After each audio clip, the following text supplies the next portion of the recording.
Hello everybody and welcome to another Patron game analysis live stream. My name is niclas.huschenbeth and in these live streams I analyze the games of my supporters from patreon.com.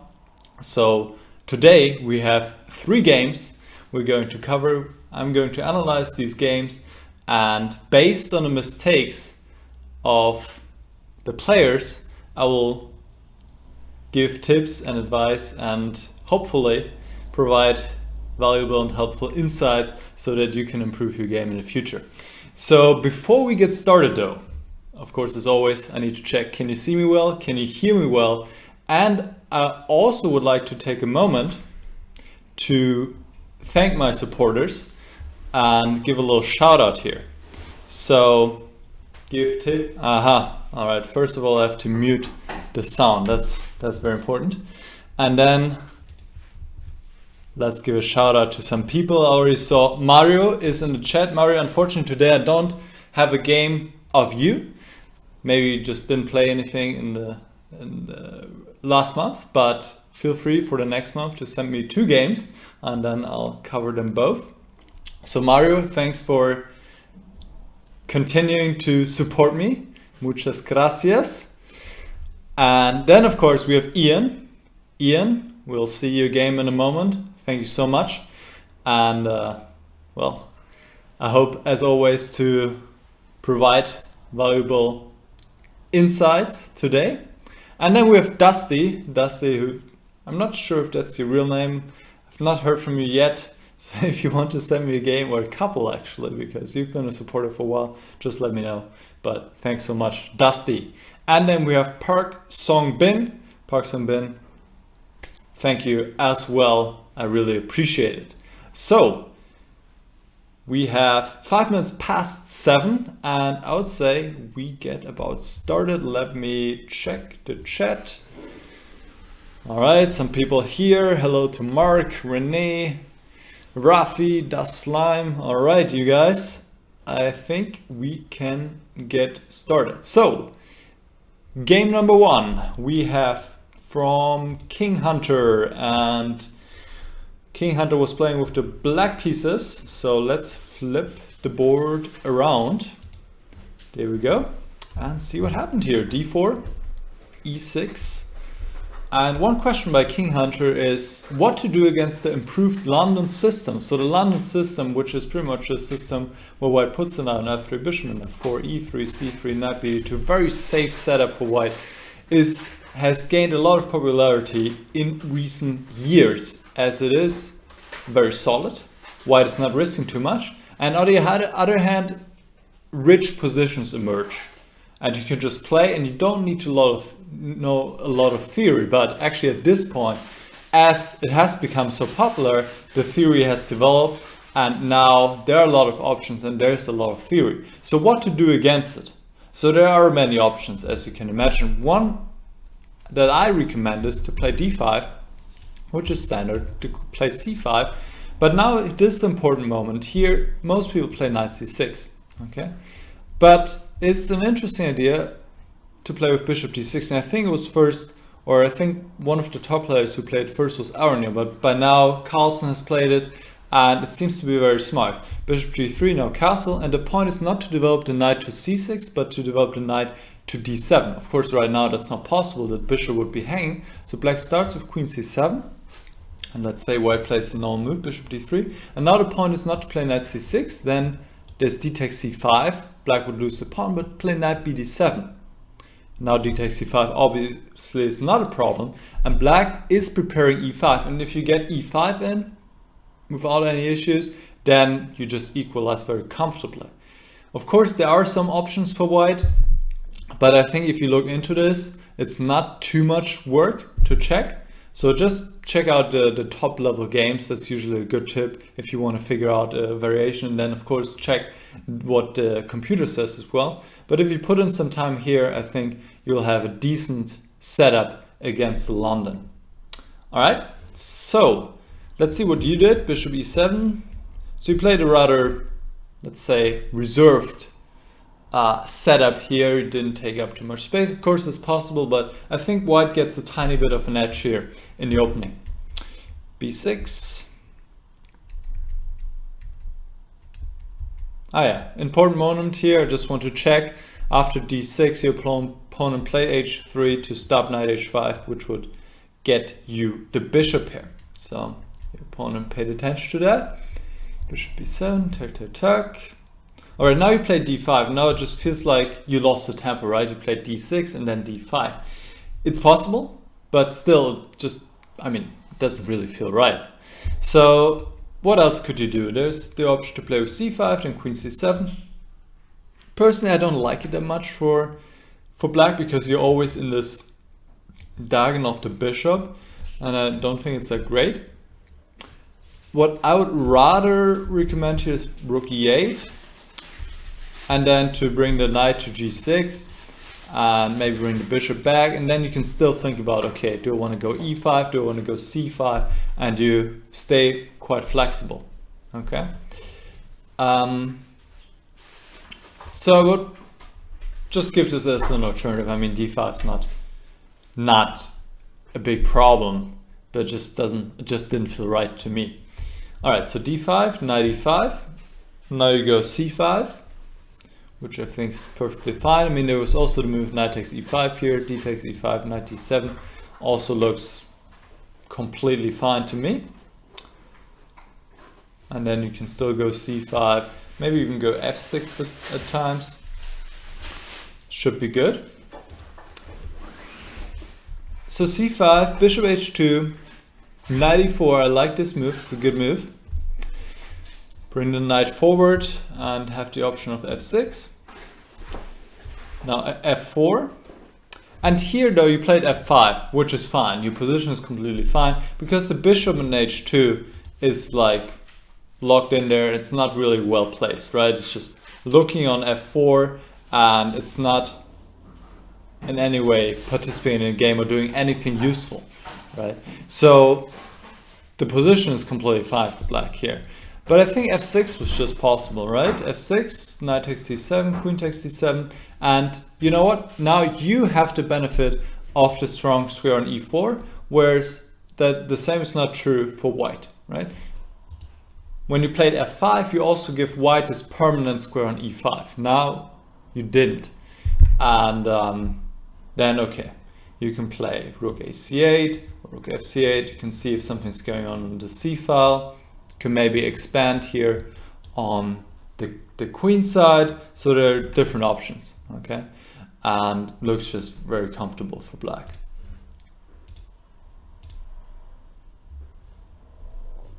All right. So let's see the game. f5, bishop e2, knight takes c2, queen takes, knight f6, bring the next knight to e4. I like that, g4, knight e4, queen e1. But here, this is the first, let's say, critical moment in the game. So far, the game has been going pretty smoothly for you. You got out of the opening quite well, I would say. And then you even got a little bit of an advantage because your pieces are better placed. All right, so here, you choose the wrong plan. You play bishop h4 and then later bishop g3, which is in the wrong direction because as we already said, the bishop on h2 is pretty much the worst piece in the white position, right? The bishop is not participating in any way, looking at his own pawn, and you're spending several moves to exchange your good bishop on e7 against this bishop on h2. Why is this your good bishop? Because it's not being blocked by its own pawns, right? On the other hand, this is kind of your bad bishop because it's looking at d5 and there's no way to really activate it. Whereas this bishop on e7, it's harmonizing well with your pawns. Your pawns are covering the light squares, your bishop is covering the dark squares, right? So you don't want to give it away because then suddenly you don't have a bishop anymore that's protecting the weakened dark squares, as for example the square on e5. So that's just a little excursus on strategy and good bishops, bad bishops, and you always want to make sure you exchange the right pair of minor pieces. So here what you want to do is exchange the light squared bishops, okay? So then you have this beautiful knight on e4 and cannot be challenged by bishop, and also the light squares in the white camp are weakened. Whereas what you're doing what your opponent would love to achieve, and you're even spending some moves to do it. So that's the wrong strategic plan. All right, so how could we go about achieving the exchange of this bishop? We could first go bishop d6, which is also introducing this idea, quite strong, queen h4. And white should probably deal with this, play queen e1 to stop that. And now a very nice move, a5. What's the point behind a5? Okay, sometimes you can expand on the queen side, but more importantly, we want to achieve the strategic goal of exchanging the light squared bishops. And we'll do this by going bishop a6 next. Right? And there's nothing white can stop that. And you're just in a very comfortable position then. Right? After exchanging the light squared bishops, you have the better minor pieces. You have more space, and if you want to, you can exchange on e5, and you have this beautiful scenario. Strong knight on e4, which cannot be challenged. Let's just make some moves, whatever. This. Let's just make some moves, okay? Just to see this on the board. Now, that's what I was talking about. You have this beautiful knight on e4, cannot be challenged by a bishop, because a bishop, as we all know, cannot change his color. He will always stay on the dark squares and cannot change the challenge the knight on e4, and with this classic situation, good knight against bad bishop. What we'll actually see in the game, unfortunately for you, is the opposite. Your opponent has the strong knight and you have the bad bishop. Alright, so let's see what happens. Bishop h4. Another problem with this move is actually that white could maybe lock this bishop in with g5. Okay. I mean, I guess for you it doesn't really matter because you want to exchange the bishop g3 anyway, but it's just another thing to consider. So bishop d3.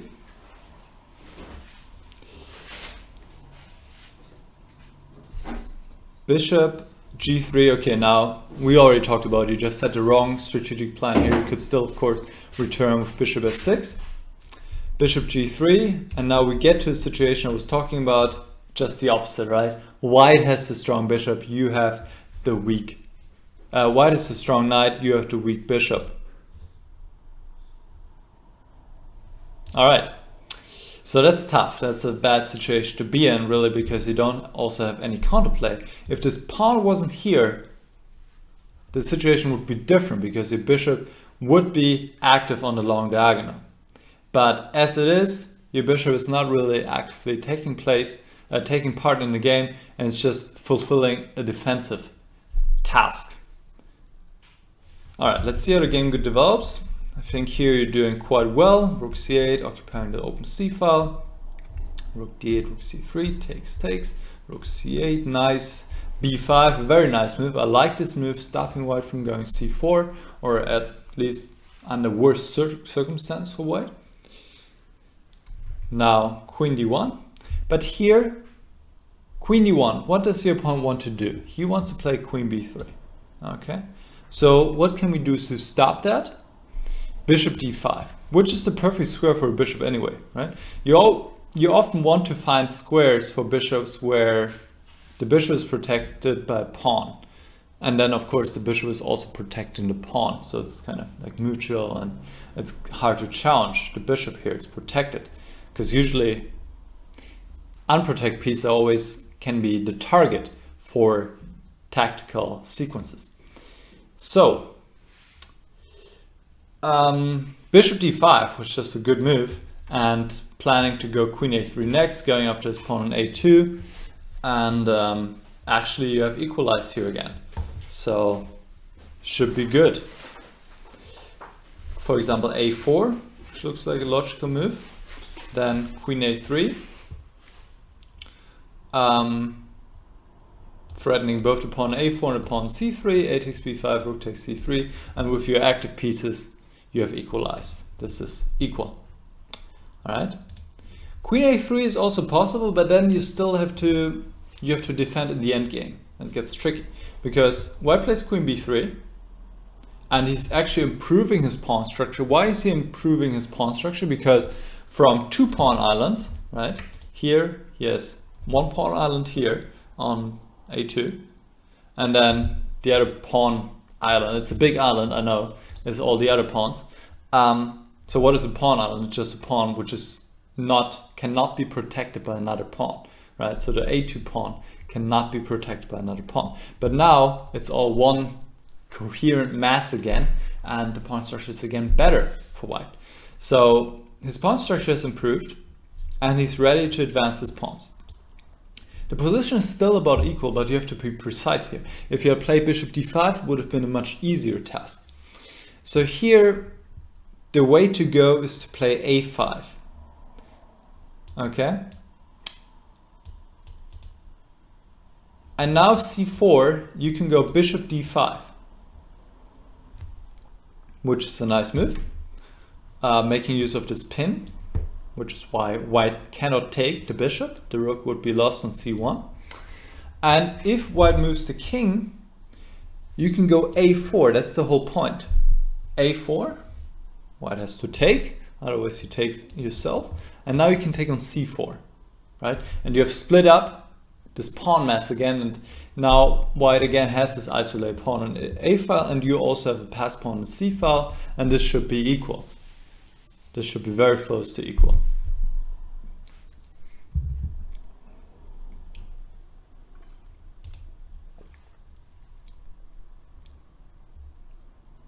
The problem is in the game that white can just activate his pawns, and that's just a tough task for you because you have this weakness on the a file, you don't have any counterplay, and you cannot challenge the knight on e5, which is of course perfectly placed, no doubt. So this was, I think, pretty much your last chance in this game to play a5. You could also start with bishop d5, when after c4, a5 would be a transposition, but white has an additional option here to go b4. And now suddenly you cannot go a5 anymore. And white can maybe bring his king to d2, protect the c3 pawn, and then go rook a1, maybe even go earlier rook a1, I don't know, and go after this weak a pawn again. And while you might hold this, this will still be a lot of suffering. So a5 is the precise way to do it, and play bishop d5 next, and then pretty much this position is forced that we saw with a black c pawn, past c pawn, and white a pawn. All right. Like I said, after a6, c4, your position becomes very difficult because it's just a perfect setup for white with the knight on e4, e5, protecting pawn on c4, and white can just bring his king and improve his position. And now you play rook b7. You would need to stay passive, but I think you will lose sooner or later anyway. White will improve his position as much as possible, probably push his pawn up all the way to h6, and then bring his king over, maneuver around. My feeling is it's probably already lost. Yeah, very, very likely lost, because just you're too passive, and you're try to activate yourself with rook b7, doesn't work. White can just take and just takes the pawns, and for once a mating threat, but white can easily handle it, and has, well, two very strong pass pawns obviously, and this is about to queen one, so you resigned here. All right, Ian. Tough loss, because you were doing quite well, but I think it all originated with this wrong plan, right? That's what put you in a bad position. Exchanging your good dark squared bishop against the bad dark squared bishop of your opponent. So you always want to think about, for what exchange am I aiming? It's a really good question to ask yourself. Just thinking about, if I could decide right now which minor piece stay on the board and which go off, what would I choose, right? And then aim your play towards that. So we saw in that case that in that position, what we really want to achieve is, let's just go back to it one more time. In this position, what we really want to achieve is to have a scenario where we have this knight against this bishop. Right? And then we see how do we go about it. Well, we first exchange maybe the light square bishops, and then we exchange the dark square bishop against the knight on e5. And then we got it. Right? And then we have this perfect situation with our strong knight on e4 against the weak bishop or the bad bishop on h2. So that's a really good question to ask yourself. What exchange am I aiming for in this position? Okay. And then later on, you put up resistance, you came back into the game, but there was this one moment where you could have played prophylactically bishop d5 and stopped queen b3 and then follow up with queen a3, and that would have secured a draw, I think, fairly straightforward. But you missed that, and in the endgame it was a little bit tricky. There was still path to salvation, let's say, with a5, but it was a little bit difficult. And then once the pawns get rolling, it was too hard to defend, unfortunately. All right, I hope that was helpful for you. Let me know if you have any questions. I'll check the chat if there's anything going on there, but I don't think you're here today, Mr. King Hunter. So just let me know. Write me an email or on patreon.com, and you can let me know if you have any questions. In terms of what you can do to work on that strategy part, I recommend a series by Johan Helston. You'll find it also in the description of this video. He put out a 3-part series about strategy. It goes from opening strategy to middle game strategy and end game strategy. And I think those are really good books to start with and to get a better grasp of strategic concepts. So I recommend you to check those out.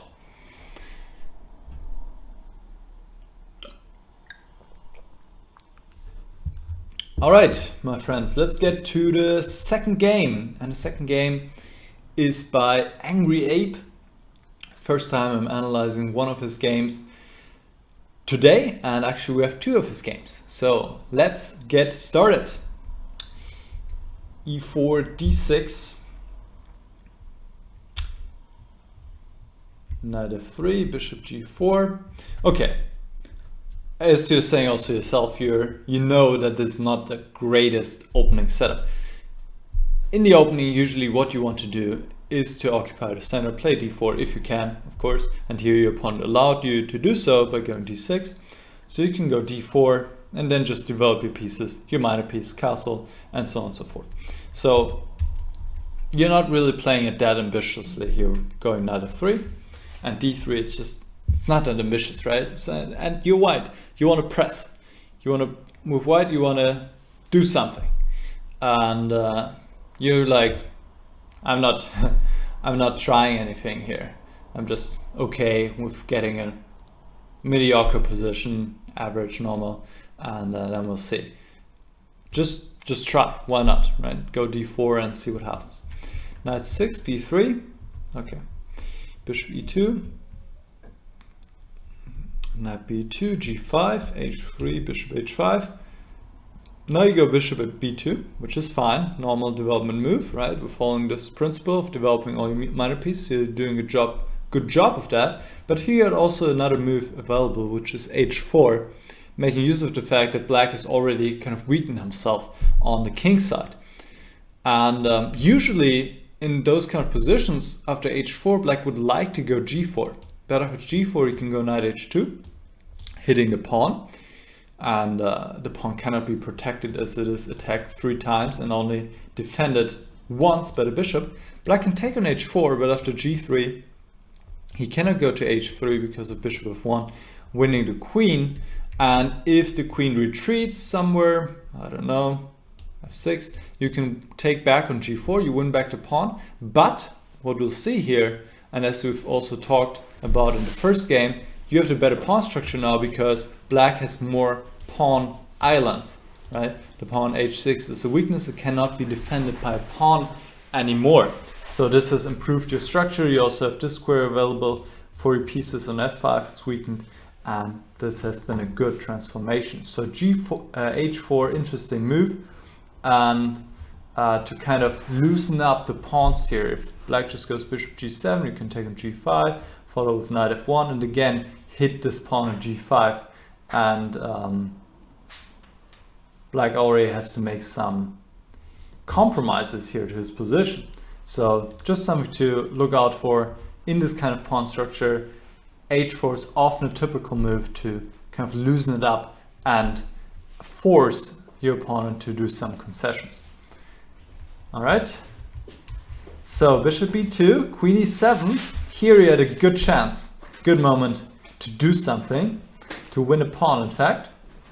You played g4, and that's not really helping your position, because you're doing the same thing that your opponent is doing. You're weakening some squares. You're making it easier maybe for your opponent to attack you on the king side, to open up the position there.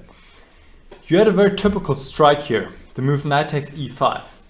Something to always look out for with this constellation of the queen and the bishop here, and the bishop on this diagonal. It's very typical to have this knight takes e5 move. So knight takes e5. Why does this work? Because,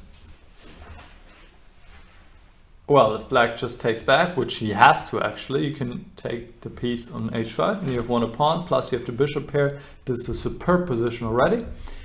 And if black takes on e2, then you can go knight takes c6, and now it's perfect that your bishop is on b2, because after bishop takes d1, we have a queen trade. But the problem for black is that also his rook is hanging on h8. Even if the rook wasn't hanging, if the rook was, let's imagine, on h7, you would be still in good shape, because if black takes back, you would just take back the piece. But here you can even take the rook, you're up in exchange and just winning. So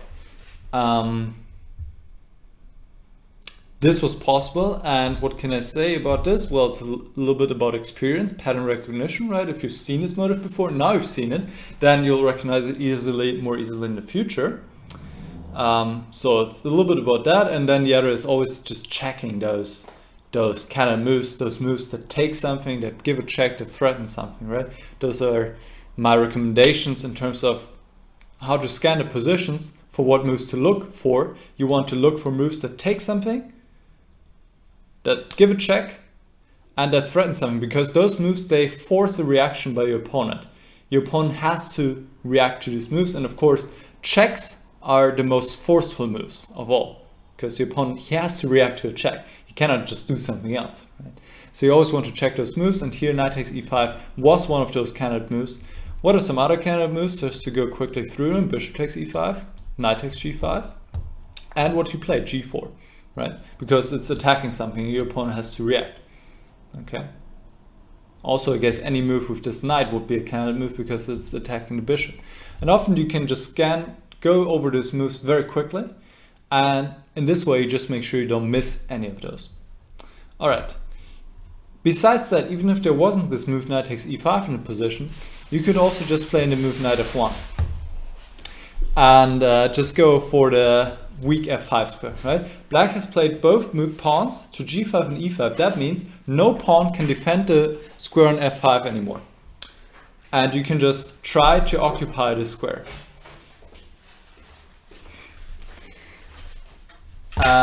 So, knight f1, going to e3, going to g3, and then maybe later on you can try to occupy the square.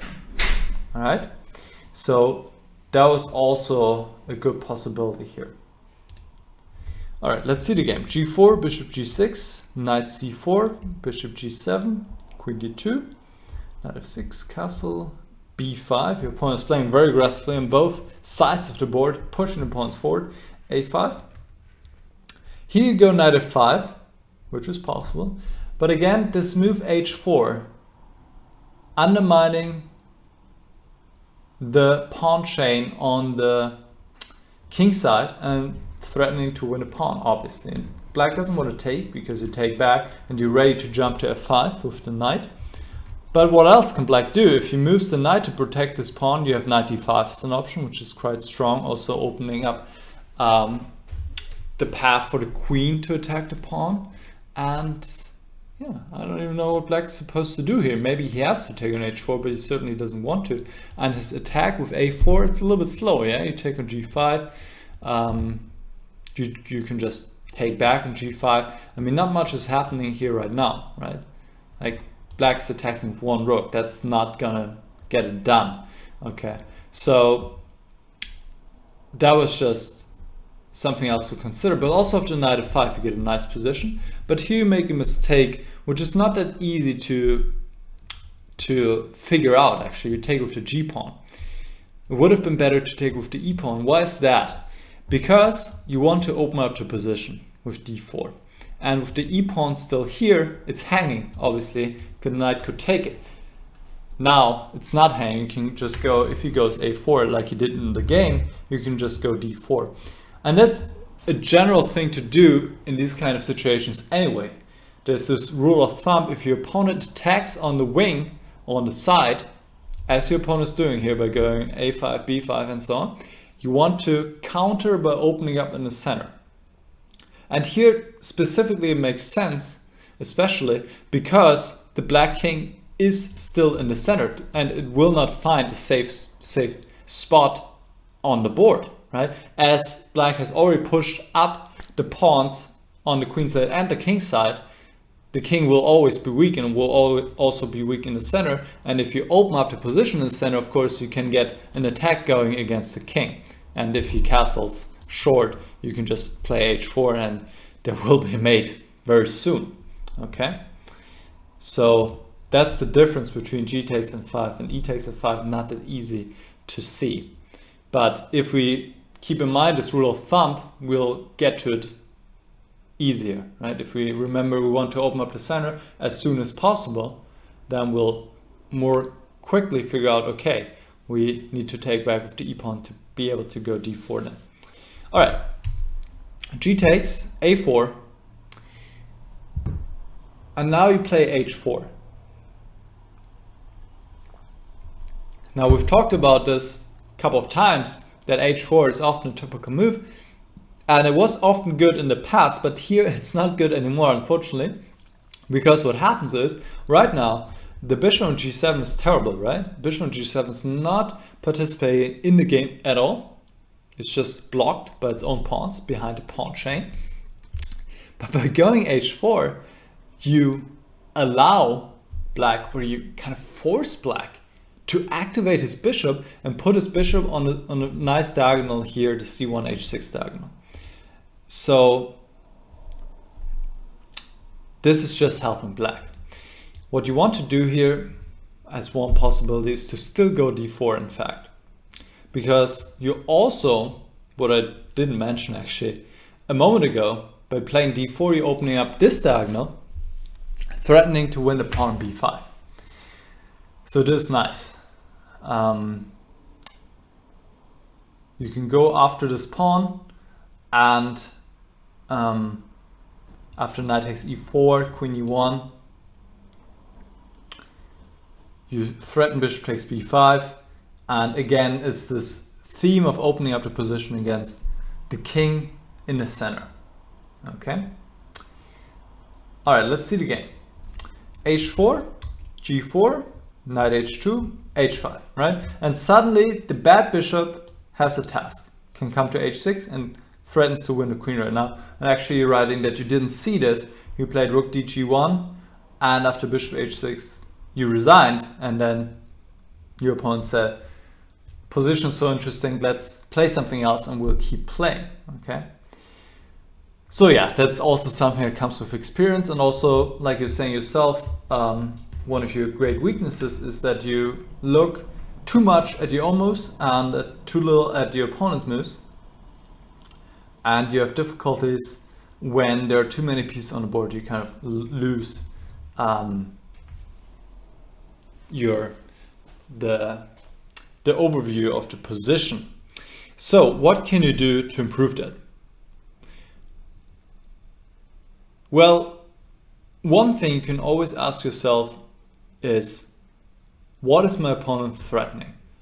That can always be your first question in any position when it's your move. Okay?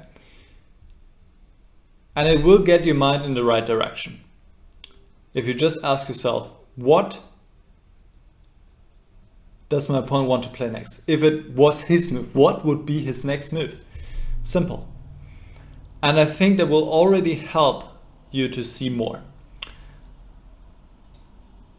And then with that you have difficulties when there are too many pieces on the board, it's normal, right? It just takes time, and I recommend you to solve tactics and to also get those different motives in your head, right? I mean, if in a situation like this, when my opponent plays h5, I immediately see this option of him going bishop h6 next, because I've seen it so many times, right? So many times have I seen this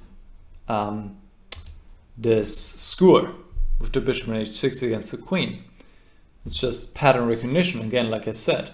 So what you want to do is solve a lot of tactics and get those patterns into your head. Okay, let's continue with the game. King b1. I'll check the chat real quick.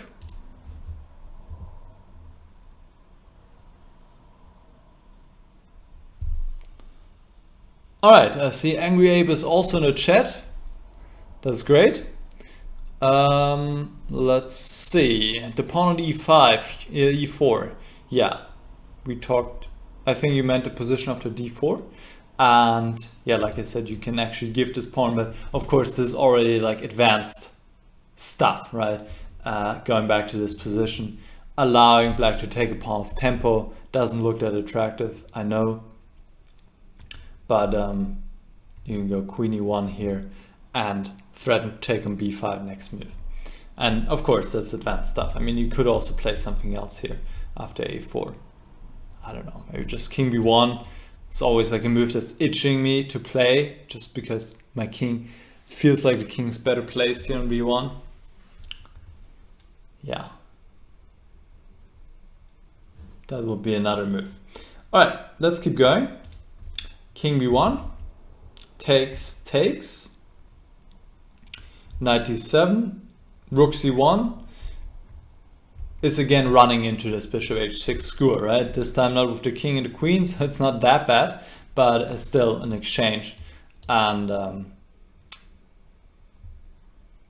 it would be bad for you, of course.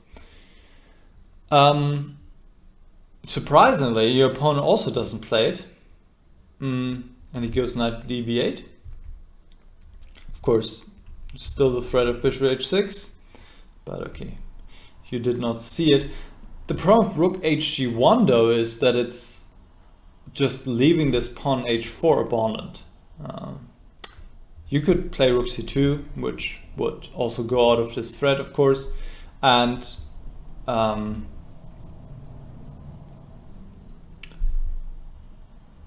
well, now after queen takes h4,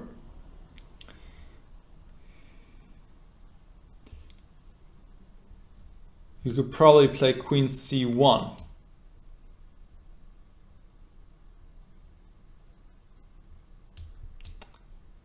Yeah. Well, this is kind of advanced stuff again. You're threatening rook takes c6. And if the knight moves, you can go rook takes c7, and after bishop h6 you can go knight takes g4, which is of course not an easy tactic to calculate. Anyways, the point I want to make, actually, even if you play something else here, rook d1 maybe. The point is that here, of course, black cannot take, because now after knight takes g4 your rook is protected and you will win back the pawn, and it's good. But after rook hg1, besides this bishop h6 problem, there's also queen takes h4 what your opponent played, and you sacrifice the piece now, but you will not get enough compensation, right? A piece is a piece, and you're not having enough here for the piece. Black's position is too solid. Bishop h6, okay, here you go queen d1, you could have also gone f4, but position's lost here either way. King d7, queen f1, bishop f4. Okay, and here and also the next move, so you could take on f4, right? And use this pin. And win back the piece. It comes back once again to those candidate moves, just checking moves that take something, but also have to have this visualization, I guess, that if he takes back, now suddenly your bishop gets open and you can take the queen. It's practice, like I said. It's just solving a lot of exercises and getting that experience. d4, b4, d5. Now again, rook takes f4, of course. Bishop b5 check. c6. Now you take with the bishop. I'm not sure why you do that, because you can also take with the pawn. You keep your bishop. Your bishop is nice. Keep your bishops if you can. There's a pin, and pins are also nice. You want to have your opponent in pins. That's usually a good thing. And of course here rook takes f4 again works, but even if rook f4 doesn't work, you rather want to keep your bishop. Why not? You can also still exchange later if you want to, but right now there's no need. Okay, so in general, keep your bishops unless there's a reason not to, and pin your opponent as much as possible. Winning by pinning, which is also the theme of the next move. Now you finally spotted it. It wasn't too late, and you win back the piece, and you're much better now. And the rest of the game is pretty effortless. Here I was a little bit confused why you didn't play the queen straight to d5, which you do the next move. So usually, if there's no reason to not do it, then just do it, right? And this queen d5 is just perfectly fine. Hitting your opponent f7, active position. Put your piece in active positions if you can. We'll also see this in the next game a little bit. So queen d3, rook c8, queen d5, knight e7 takes, queen d2, but black doesn't really have an attack going. You recognize that, gives one last check, and your attack is too strong, and here your opponent resign. You can checkmate in various ways. Rook g8, f takes e7, and so on. All right, so what can we take from this game? I think for you, what will just lead to major improvement in your play is when you do more tactics and learn to spot these little tactics, right? Those are very little tactics we're talking about here. This bishop h6 move, this rook takes f4 move, in the opening this knight takes e5 move. Okay, those are things that you'll spot in seconds if you do some tactics, if you just train this for however much time you want to dedicate, right? Whether it's 15 minutes a day, half an hour a day, maybe it's just, I don't know, 1 hour a week. But the time that you put towards chess, I would highly recommend you to put it towards tactics. That will just get you the biggest benefit for your time spent, okay? And there are various ways to do tactics, to train tactics. There are lots of tactics trainers online, whether chess.com, chess24, Chess Tempo has a free tactic trainer, which is really big. I mean, there are a lot of exercises. That's one way to do them online. Another way would be to get a book. I don't even have to give you any specific book title. It doesn't really matter as long as the tactics are not too difficult. You can just do a Google search or Amazon, and you can solve them out of the book. Or you can get an app, which is also very nice. Instead of, I don't know, of course I don't know if you do this, but I see a lot of people playing Candy Crush or whatever in the metro. Instead of doing that, you can solve some tactics on the go, right? When we have some spare time. And that's also a way to train your mind to see those tactics quicker.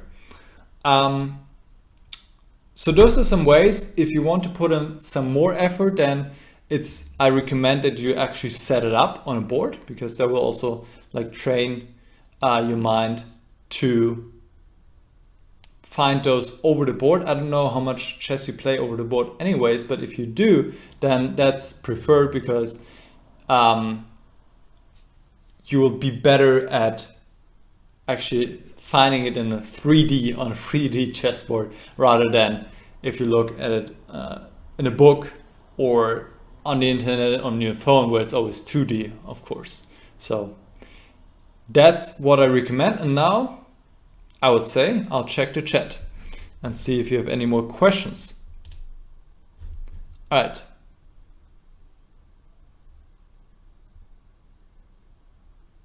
Clemens Mix asked a question, but I'm not sure at which point you mean bishop h6. So we'll just leave this where it is. And I see your answers here, Angry Ape. And that all looks good. I'll take a little sip.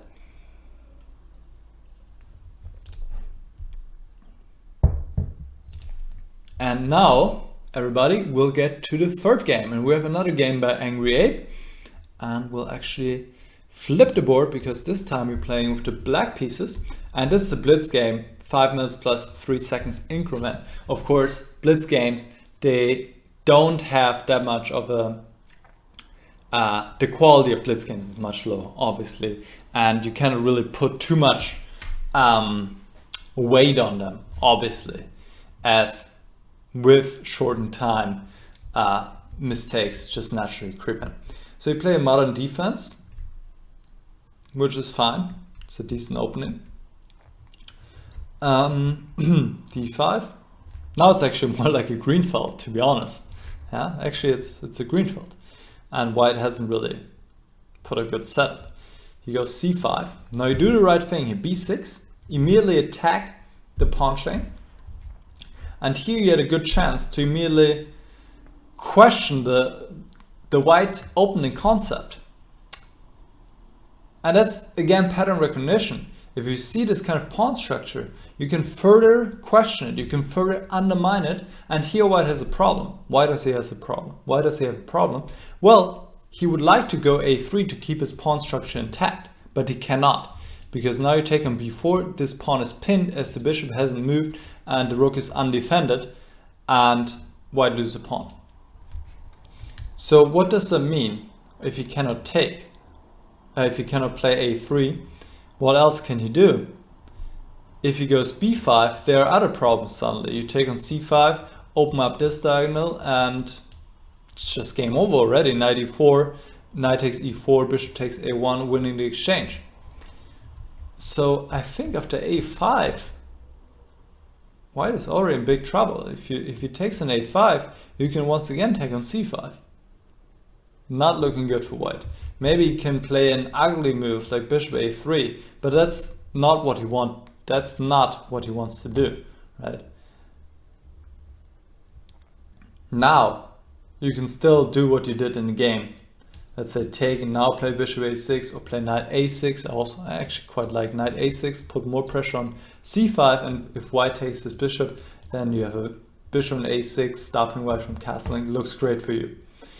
So a5. Again, pattern recognition. Try to undermine the pawn structure of your opponent. All right, let's see bishop a6. There's another problem here with bishop a6. In general, I like your strategic idea. You're saying my pawn on d5 is on a light square. I want to put my pawns on light squares, so let's get rid of the light square bishop. I like that strategic idea, but for one, the knight is a little bit awkwardly placed on a6, but that's not the biggest problem. The biggest problem here is b5. Bishop c8 and now c6. And here, I first thought that no problem, because you can play a6 and loosen up the pawns. Because if you do something else, white moves the bishop, and now you have a real problem. Why? Because your knight will never see the light again. Let's put it like that, right? The knight is just locked in forever, and you're just strategically lost here. So that's why a6, because after a4 you can take on b5, and white cannot take back with the pawn and should be okay. But here white has this move, and that's the problem, because you cannot take on b5 because of this pin. And I think, once again, you're in the same kind of situation that you play without at least the knight and the rook. It's a little bit better because white has to keep this pin up to not let you out, but still this looks very dodgy, and I think it's maybe also strategically lost already because you're just not getting out of it. White will develop all his pieces, eventually move his queen, and then just take with the bishop. It's just, no, it looks really bad. So you have to look out for those kind of moves. Again, kind of moves if your opponent takes something or attacks something by you, right? In this case, b5 attacks the bishop on a6. So not only kind of moves for you, of course, but also for your opponent. Chess is a difficult game.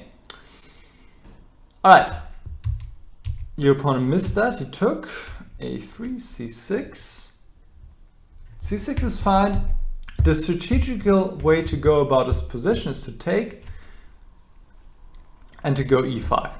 Also, it kind of makes sense because you have a lead in the development, right? Your opponent played a lot of pawn moves early on. You are completely developed, have all your minor pieces out and have castle, while your opponent still needs to play 2 moves to get his development complete. So e5 makes sense, and the opponent cannot really take because now after knight d7, your lead in development will tell. And after knight e2, okay, now you can go c6. And in general, that's the idea here, to go e5.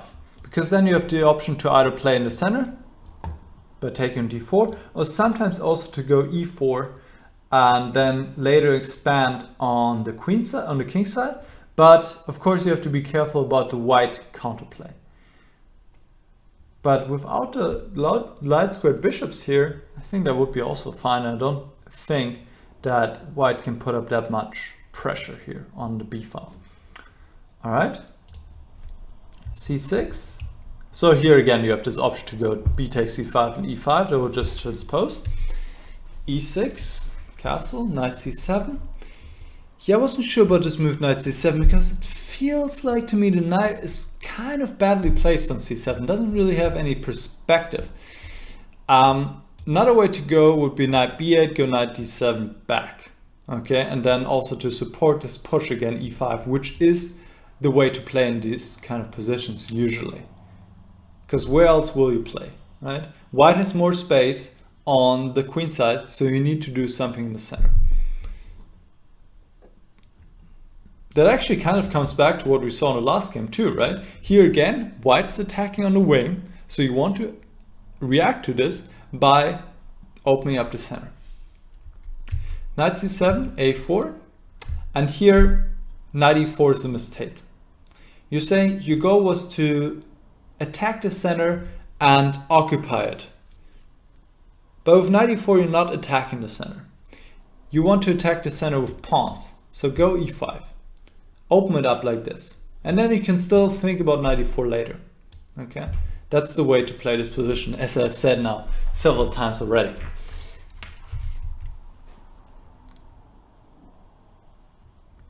My bad, you didn't play knight e4 now, you played queen e7, but e5 was also possible, and here again e5 was possible, but now knight e4 is a mistake, because after knight takes e4, d takes e4, your opponent can take on b6, and also what I don't like is that he can like create a passed pawn here with a5, but what's also kind of a problem is that he has this double attack on e4 and c6. So he's winning a pawn here, and you're in trouble, obviously.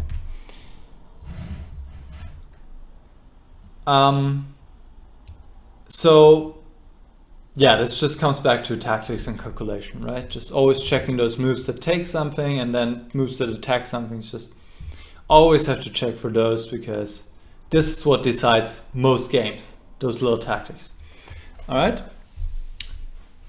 D takes e4, rook c1. Now b5 is a great move to close that, to not allow white to open up the c file. Very nice. And now you have a very comfortable position, of course, because you have the good bishop and white has the bad bishop, which is just locked in behind his pawn chain. f5, nice. So this is all good. E takes e5, of course. You have repaired your pawn structure and just beautiful position here. White not having any counterplay at all because the queen side is completely closed, right? Usually white would have some counterplay here, but here he just doesn't have any. So this is a great position for you. Queen g5. Yeah, I'm not sure if queen g5 makes that much sense. Actually, I'm just noticing that now. I didn't notice it when I first went over a game, but now I'm looking at it, I'm like, it doesn't make sense. Well, it makes sense if you want to play with f4, but you chose a different plan. You play with king f7. I think what would make sense here, okay, first of all, bring the rook to e8. That is definitely good, because white's only way to resist at some point is to go f4, and then you want to have your rook on e8 so you can take on f3 and target this pawn on e3. And now I think queen f7 makes sense. Why this move? Because you're preparing g5 without allowing white to bring the queen to h5. I mean, also actually, what about queen h4? It also looks pretty good. Actually, I like queen h4 even better. Yeah, and then you go g5. Then you go king h8 maybe, prepared, and then eventually you go f4, you go f3, and you just crush your opponent if you can. Right? Maybe it will still need some preparation. Maybe you go h5 first, king h7. You have to be careful about it, that it all works out. But you have all the time in the world here, because white doesn't have any counterplay. Okay? So queen g5, queen e2, king f7. And you say you want to make space for your king on h8 to bring your rook to h8 and then play h5, h4 and gain more space on the king side. Okay. That to me doesn't make sense, because you don't need your rook on h8 to play h5, h4. You can do it immediately if you want to. But it's not, I don't think it's the best plan here, necessarily. There are two ways to go about this position. One would be to go f4 immediately. White has to take other ways to go f3 and he will be crushed. And then queen takes f4, bishop d2, queen h4, bishop e3, and now h5, stopping queen g4. You definitely want to keep your queens on the board here, because with the queens on the board you have attacking chances. And yeah, this also looks very tempting. You can double on the f file, and then you can maybe go g5, g4, something like that. I really like your attacking prospects here. Maybe even in some situations you can bring the bishop to c7. Let's just make some moves here. So to make this a little bit more visible, you know, something like this. g5, g4, and game over. Something like this, okay? Of course, white may not just watch the whole time, but again, the only thing he can do is to play f3, and that always has drawbacks. For example, here the pawn d4 is just hanging. So you have to be just aware about this one way to change the pawn structure, the nature of the position, f3. But if you put up enough prophylactic measures against it, I think you're just doing great. You're just, I mean, in a very good spot. So that's the one plan. The other plan, like I said earlier, would be to play something like this. Rook a8, bishop d2, and maybe now queen h6, queen h4, not quite sure, but then to go g5 and f4 later. Okay?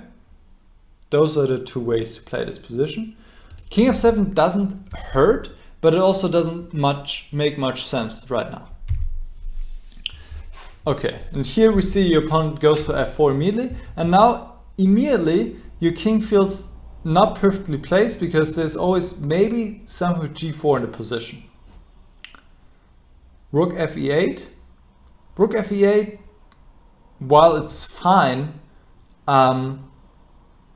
it doesn't change anything. It's still a little bit strange to me. Just from my point of view, this rook would be much more natural, right? Because your rook on a8 is not doing anything, Whereas your rook on f8 could be doing something. If you bring the king back, at least it's protecting it. The f5 pawn, it just feels much more natural to bring this rook in. But okay, in this situation it doesn't matter, but I just want to point it out. Rook f8, rook f1, rook e6. But why rook e6? Why not go as active as possible? Rook e4. If you can go active, right? Your rook is perfectly placed here on e4, so put it there straight away. There's no reason not to, so go for it.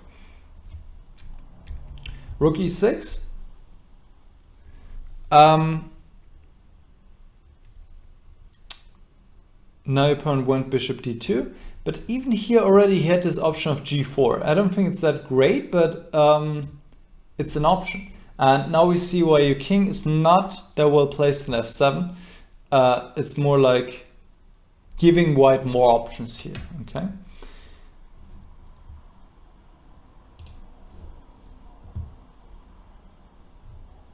All right. So, bishop d2, queen d8. Okay, this is too passive. Dropping the queen all the way back to d8. Now we also see your rook is kind of hindered by the queen, and here white could launch a strong counter attack suddenly, right, with g4. Before that, he didn't have any counterplay really. He was just watching, but now with your last moves, you give him this option to come back into a game with g4. Of course, we have to remind ourselves this is a blitz game, and I'm not sure you were not probably having that much time here left, but still, this is my job here to point out every single mistake, right? So look out for those options. I think you were afraid of e4, but there's nothing to be afraid of. You can, for example, go h5 to stop g4, and e4 just doesn't work. You can take on d4 and play the queen back, and this pawn is pinned. You'll just take your next move. It just doesn't work for white, and this also doesn't work. So sometimes, and this is of course general advice, sometimes your opponent has those pseudo threats. They're not real threats. They look like they're threats, but the threat is actually stronger than the execution. So you always have to check, is this a real threat or not? And in this case, e4 is not really a threat. All right, queen d8, queen f2, queen d7. Again, g4 was strong here, but your opponent missed it once again. Now you have finally moved out of the f file. I mean, in general, if you are in such a situation where one of your pieces is pinned, in this case the pawn on f5, you always have to check for those kind of moves, g4, e4, making use of the pin. King g8.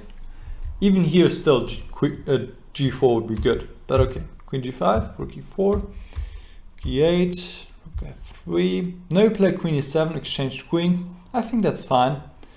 You said you didn't really have an idea what to do else. Yeah, you could also just play slowly. Bishop f6, queen c7, and maybe get your bishop over here. Not sure.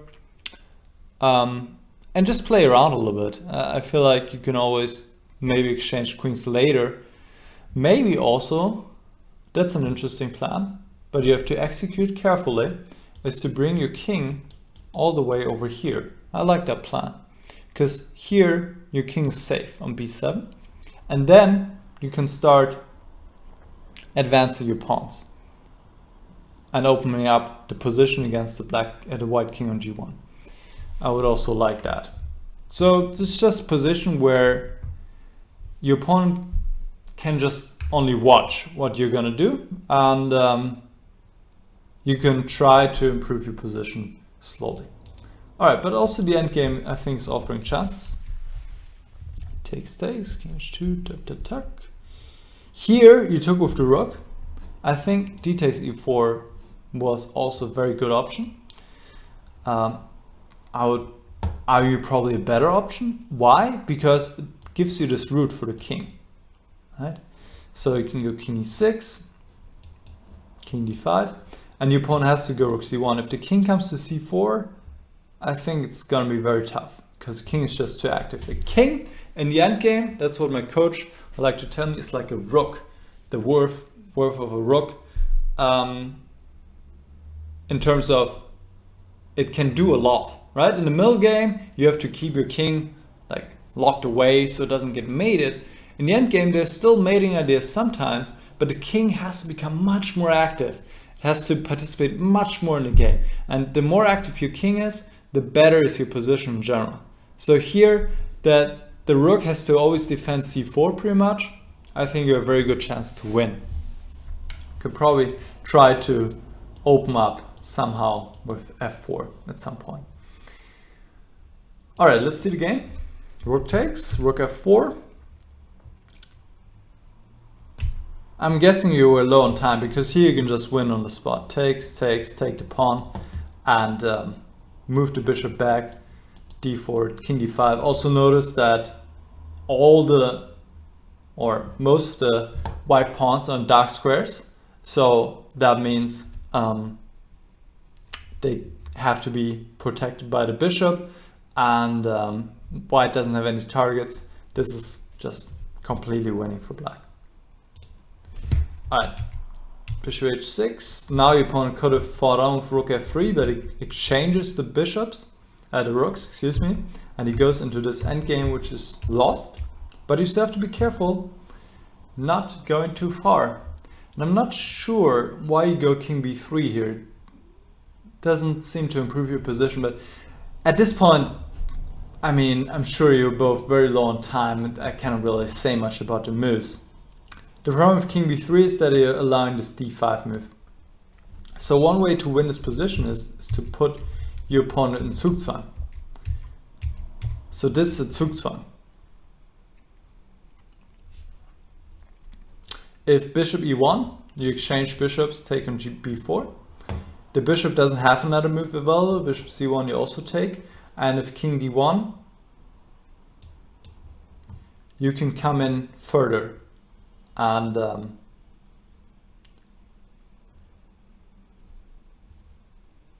you will also win eventually. You can put the bishop on g3. There will be probably another Zugzwang. King c1, just king e2. And d5 is not enough counterplay here. You can just stop bishop g3. All right. So always be aware of your opponent's options. And here, this typical breakthrough with d5 was possible, which would give your opponent good chances to hold. And here, in fact, it's even stronger. Here it's winning for white. It's quite nice actually. So let's check this out. d5 takes, c6, bishop d8, bishop h4, nice deflection, cannot take because of c7. Bishop c7, bishop e7, keeping this pawn on b4, and bring the bishop to c5. Next move, taking on a7, and you cannot stop both these pawns, and white is winning. So always gotta be careful, even in good positions, to not allow the opponent any counterplay. All right, but the opponent missed that. He played bishop g3, going after the a7 pawn, but that's not a big issue because you pick up this pawn, and now it's a straightforward win. Nice little tactic here, and that's it. Your opponent resigned. All right, so that was a blitz game. Okay, so we have to be careful with drawing conclusions, obviously. But once again, like I said in the other game, I think tactics are really what it's all about for you at this level. To get to the next level, to get your game up. I think this is, like I said, where you can just reap the biggest benefits. In this game, there were also like some strategic concepts. First off, undermining the pawn structure in the beginning would have given you a great position very early on with a5. But I like this concept of exchanging the bishops, just tactically it didn't work out, right? Tactics and positional chess, they always go together. Usually how it works is that we try to implement our strategic ideas by means of tactics, right? We have something in mind, but then we have to make sure it works. Like, for example, exchange this light squared bishop, that's your idea, but then you also have to concretely check, does it work? And in this case, it didn't really work. Your opponent missed it because of this b5 move. If we go back to this here, this b5 move, and suddenly you end up in trouble, right? So this was one strategic point here, and then later on, instead of going knight e4 to play e5, which is the typical way to play, and we talked about this rule of thumb already. If your opponent plays on the side, on the wing, counter in the center, open up the center to get counterplay there, to not just be like overwhelmed on the wing.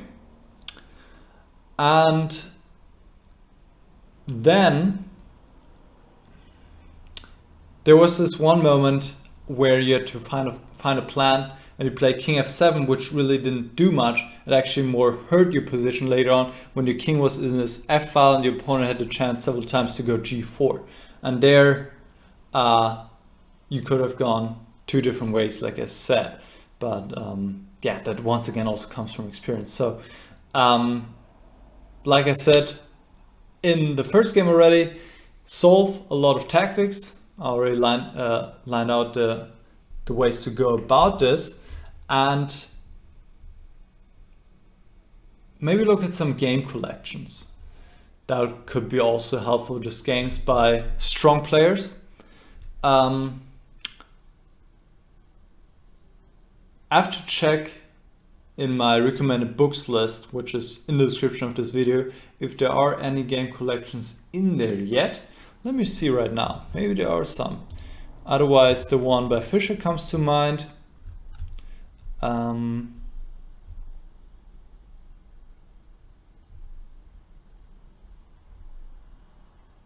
Or of course, yeah, My 60 Memorable Games by Fischer, The Life and Games of Mikhail Tal,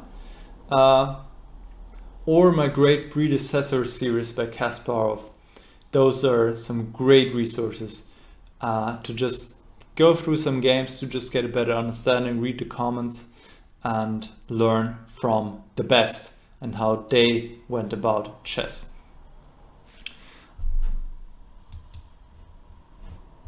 All right, let me check the chat. Okay.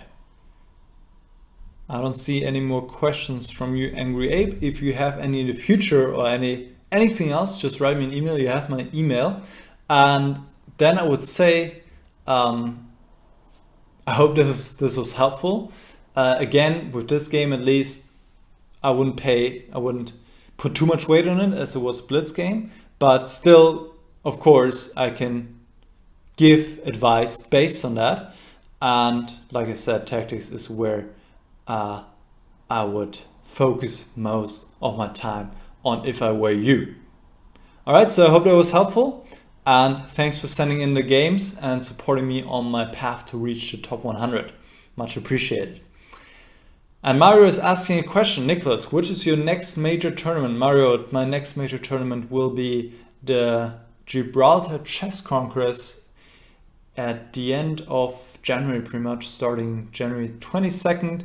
It's in Gibraltar. It's one of the strongest tournaments in the world with, I think, several top 10 players playing. Aronian, Maxime Michel-Lagrave, and several other 2700 players. And it's great for me to have the opportunity to play in the same field as those guys and to have a chance to play against those players. Because that's what is most important to me, is to play against as many strong players as possible. And that's the way to do it, just play in these strong tournaments. And that's what I recommend to everybody watching as well. If you want to improve your games, your ability, your skill in chess, two things to do: train and play against as many stronger players than you as possible. right? That's just the way to go about it. Always go for a challenge, always play against the strongest people you can possibly play against. Luke Leon is asking, can you set up a game with Hutch again? So for everybody watching, Hutch is a famous YouTuber. He has almost 1 million subscribers and he's playing all kinds of games, and one of them is chess, and we actually made a stream in early 2016, which was cool, was a lot of fun, and we might do it again. It wasn't just on my agenda. I haven't put that much time into my YouTube channel as of late because I'm focusing so much on achieving this goal, getting into the top 100. So that really has been my main focus. But next year I want to also put more effort again into my YouTube channel, and I can very much imagine that I'll play another match with Hutch, because that was cool and he loves chess and it's great. So very possible, hopefully. Sachin is asking, is it ridiculous to play knight c6 against e4? No, it's not. Carlsen played it against Kazimchanov recently. I was actually beaten with this move. Knight c6 is not that ridiculous. It looks ridiculous, but it's not. In fact, I reacted with knight f3 when black still has the option to go e5 and transpose into the open games. So knight c6 is an absolutely playable move, I would say. Because afterwards I actually checked after I lost that game, and I couldn't really, I didn't check for too long, but I couldn't really find anything convincing on the spot. I thought d4 must be the way to go, but I wasn't convinced by d4. So yeah, knight c6 is not ridiculous, Sachin. Alright everybody, my throat is getting sore. I've been talking for 1 hour 20 minutes pretty much straight. So thanks everybody for watching, and I hope you guys enjoy the rest of your evening or rest of your afternoon, rest of your morning, wherever you are in the world. And I'll see you again very soon. Actually, for all the German listeners right now, there's another stream tomorrow where I'm going to do the same thing, but in German at 7 p.m. again, 19 Uhr. For everybody else, I hope you enjoy the rest of the holiday season, and then also have a happy new year, of course. And the next stream then will be again in January. The next English stream, like I said, the German stream will be tomorrow, 7 p.m. also on my channel. All right, everybody. See you next time. Bye-bye.